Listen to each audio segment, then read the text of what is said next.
tell us about what it was like when she went to school here. Can you tell us your name and when you went to school at Honolulu? My name is Catherine Tai Hook Ham Young. I came to Honolulu School when I was in the 8th grade, transferred from Haena School. During our time of school, I came to school not walking. I came because it was far, and my dad was head of the county then, so I rode to school, and we brought home lunches, and They didn't have that cafeteria going? we had, but my mother always says bring home lunch, and so I was just mostly with my own lunch, and it would be like cracker and butter, like when the cat would lick the butter off the cracker, that's how it looked, because we were kind of poor at the time, and we had to do the most we can when we came to school. And we didn't have tables like they have now. We had this old-fashioned desk where we put all our things in them. And Polly Say's brother, Sankau, was a rascal, and he would do all kind of trouble in the classroom. And our principal then was Mr. Wong, and Mr. Wong was very strict. I wish that we had some kind of discipline like they had during that time, because he could use the hose on the kids, would keep them straight, and he would use Hose? the water hose, and or he used to use the ruler, you know, Spank or them? the yardstick. Yeah, he used to beat the hell out of these boys that, but they didn't do as bad as they did today. We had no drugs at the time, and the guys used to drink a lot, and you know, alcohol like that. And us, when we were kids, we never would be caught around young people drinking. I mean, the older group. The older group would do their thing, and we'll just dance or play cards, you know, read, or go fishing, you know. It wasn't like they do now. And today's kids, I see, has a lot of potential, but it seems like they don't have enough time if they're not being directed by someone, you know. They Yeah. have too much outside. Well, I think I blame the school too, not the principal, because he doesn't make the rules of the school, right? It's the upper heads, Yeah, the DOE. the DOE, and I think they should have more strict, what you call, discipline in the school, because like now with Kapa'a being in a newspaper, we kind of lose our younger kids. They will go back to Honolulu like I'm losing Kristen, you know. You mean they'll go to Honolulu to go to school? Yeah, go to school, to a better school than Kapa'a itself, because of everything's happening there. And I was told by certain people that like Honolulu School now, it's doing a little better with Mr. Beck, you know, which I see. I guess they're kind of getting more involved in what the kids do with their time in school. How did school start for you? Like when you arrived in the morning, what happened? Oh, we had a flag raising ceremony, and we would go to the classroom, and like, well, the flag raising was I pledge allegiance to the flag, like I think they do yet now. Yeah, I think so. And we used to always sing the Star Spangled Banner and America the Beautiful. And I remember Mrs. Darrell, she's really old now. I don't know, I met her sister-in-law that came for the centennial, and she's like 90 somewhat years, and Mrs. Darrell is 90 somewhat years. And she used to teach all of us this song, Flow Gently, Sweet Afton, and has all the words of a home, the school, and everybody else and whatnot. And we learned Hawaiian songs too. It was a must, you know. And I think all of us were prepared to go out to high school and do whatever areas we're going to do, whether you be doing commercial, general studies, or commercial studies, or business. Were you ready for high school, you think, when you got there from here? I was ready, but I didn't. I went to Kauai High School 2 years, and I went to Farrington. That's on Honolulu. And that's in Honolulu. And in Honolulu, I learned a lot. Like I was telling a lot of people, I'm glad that I moved out of here because it's what the young people today here that, or even my age people that live here, you know, they're just centralized their thoughts here. No ways of kind of mingling with the outside world and knowing what to expect, you know, because they're so set in their ways, it's sad. Mm-hmm. You know, they haven't really gone out and learned like we have. More so, we were like orphans because my father had a lot of kids. And what I mean a lot of kids, there's about 17 of us. Oh. And so like now me being back here like about 11, 12 years and want to see my granddaughter not going into the same thing, kind of want to educate her because you know what it is now, the Western world, right? At the same time, you don't want them to be away. Yeah, You miss in the growing up. meantime, that's why now I kind of take the weekends off to work with all my grandchildren or who the surrounding kids are to kind of bring back the culture and take them to show them how to do things for themselves. Like now we go fishing, camping, swimming. Did they And- teach you any of those kind of things when you went to Honolulu school, or you just always learned that from I learned at father? home. I learned at home. My father was really, with all the families that were here, you know, like the Gamas, Clarinda's family was more with the baking and all of that. And Was there rice growing then? yeah, there was rice growing then, up where the Haraguchis are. And in fact, we went to chasing bird when we were small. You know, we used to plant around the Wainea store area. And, we used to have a lot of fish then, not like now. And we could Kukila. really, everything. We go through that now, you know. I do that with my kids. If it's on a clear day, I oar the boat and I have 2 kids just take the net out for me and stuff like that. You know, we pull it in. A lot of fun.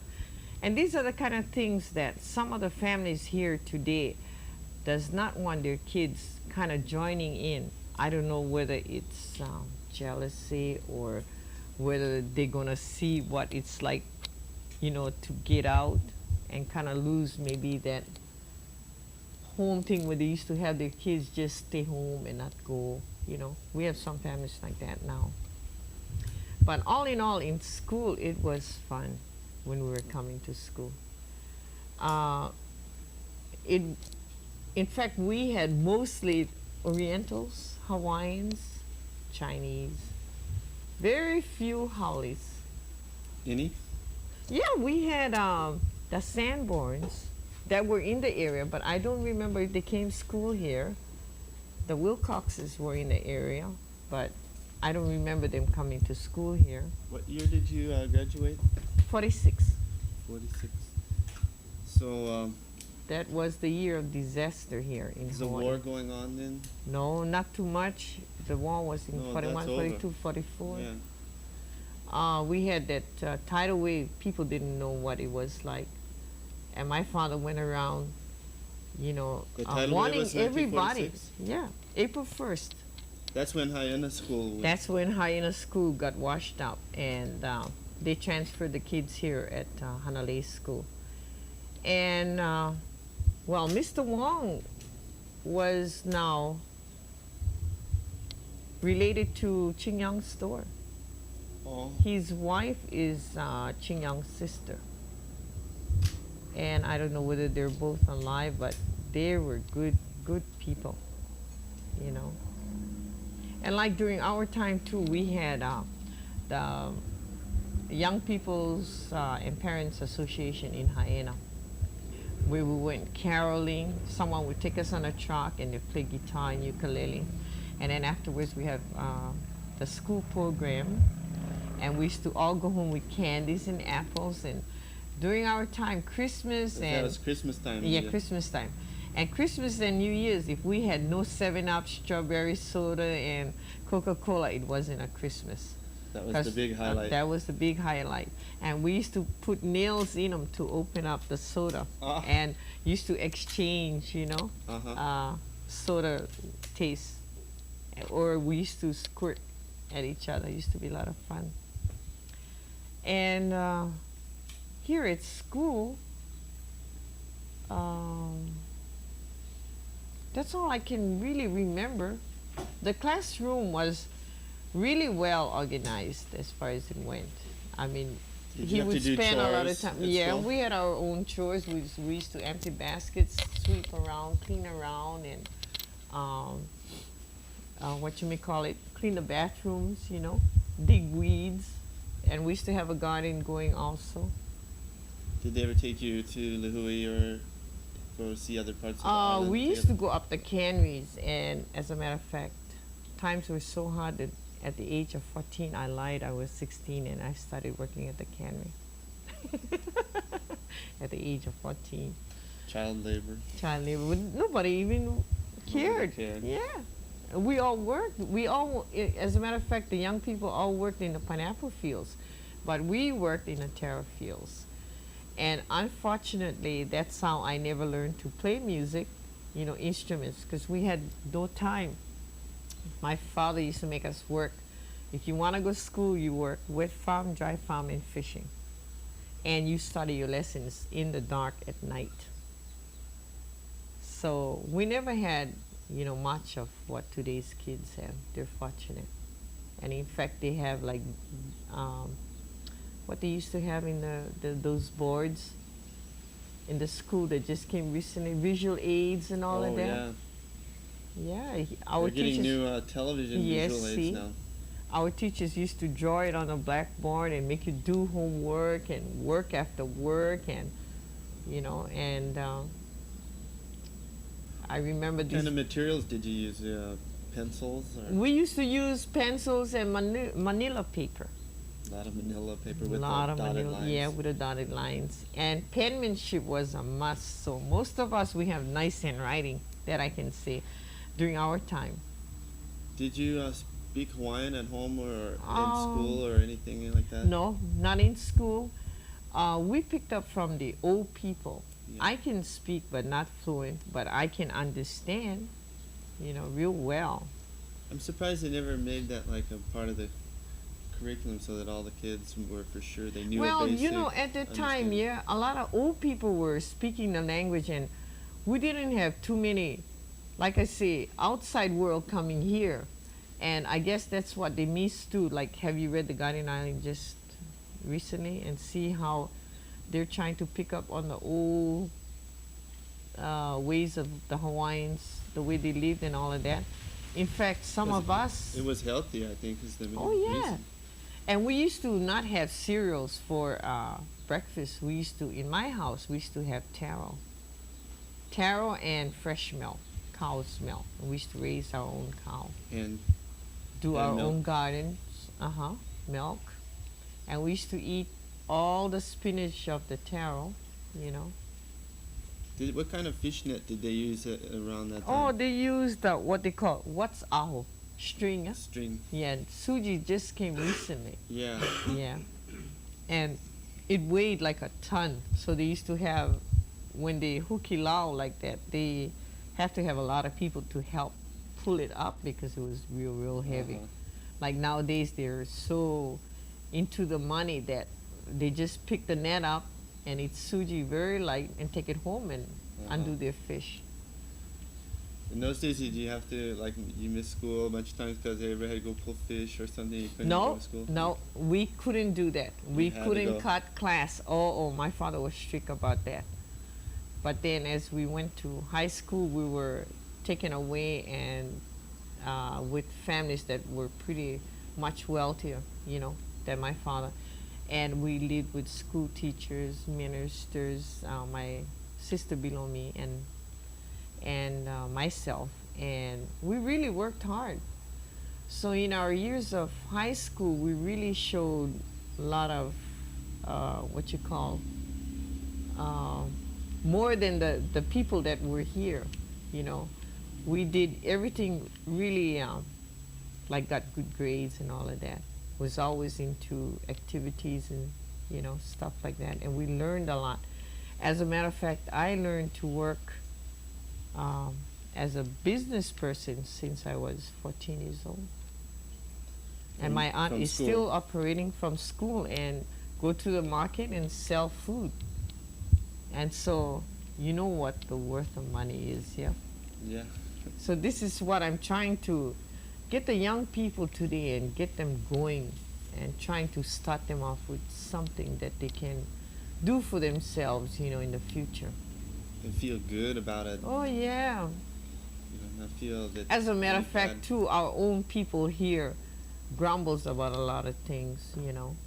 Well, it's because they sit back. You sit back, you get nothing. You have to just get out there and do it. So, well, he knows. I know it can be hard out here, especially when it rains all winter. Yeah.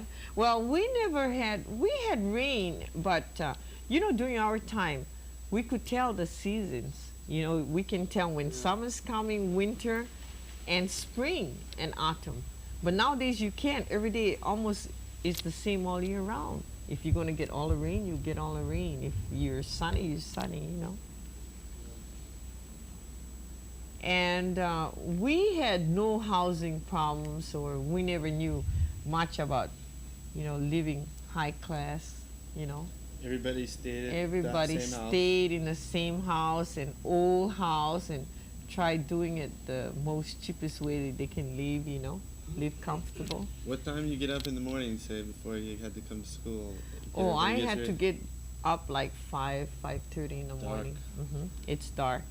And we used to all congregate at my uncle's house at the county lot. There was the Ho'ikaikas.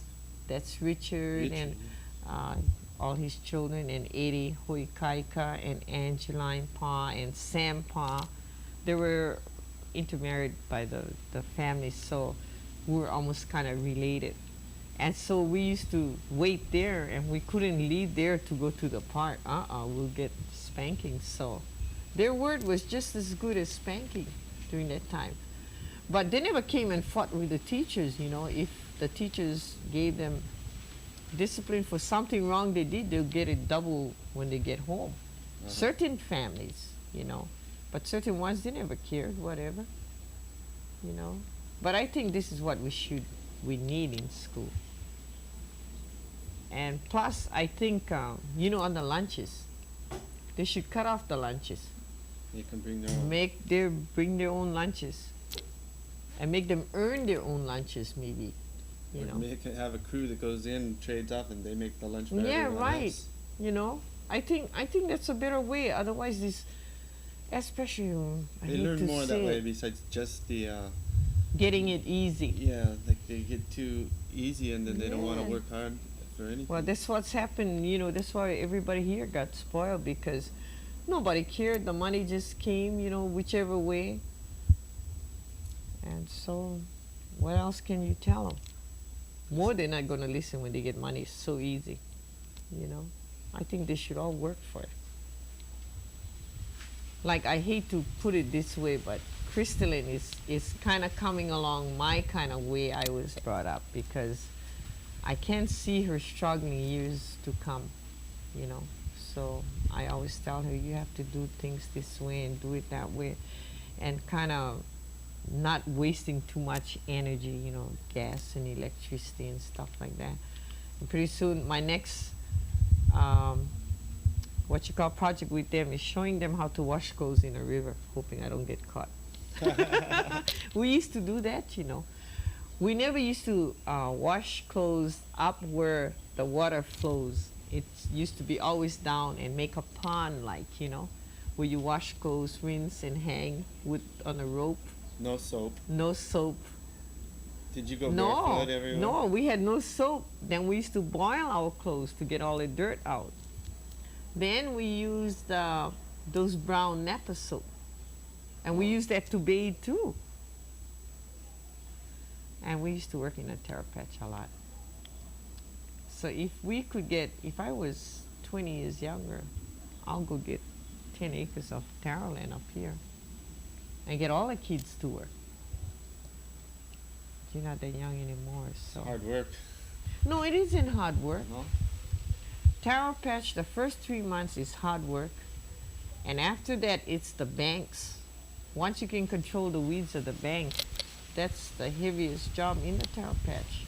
And of course, when it rains and backbreaking, but the old Japanese, they survive because they have all these furo tubs where they burn the fire and have that water keep boiling and boiling, and everybody jumps inside and heats up the body. And all the food them days weren't like what we got now too, you know. So they stay out all day in the rain pulling taro, and then they jump in the furrow Furo and and warm up. warm up. And they used to eat all healthy foods, not like now. We got all kind of junks, All homegrown. all homegrown, and fish. What kind of food did you grow besides taro? Well, Banana. my dad, I really wished I had learned all the spraying, that he used to use for vegetables. We used to plant all kinds of dry vegetables, beans, tomatoes, onions, whatever kind of truck crop, dry farming. He used to do it, plus the taro, plus his own job, plus commercial fishing. And through this experience, I became Safeway's first woman president around 3,000 stores around the world in Oahu. So I learned all through my dad how to grade the vegetables, how to set up their what you may call it, produce section, and then I learned when I was married and lived here, we were always having strike with the sugar companies, but we were with the Wainiha power plant. So we moved into Oahu, and I was sick and tired. The men folks had no job because of rain. Construction wasn't as good as it was later years, and so I went to work for the supermarket, and that's where I learned everything about the supermarket. And as a matter of fact, my manager and we studied the check cashing systems for all these supermarkets they had now, And then I worked with the banks a lot. And so we had this set up, and then pretty soon, now, if I go to Honolulu,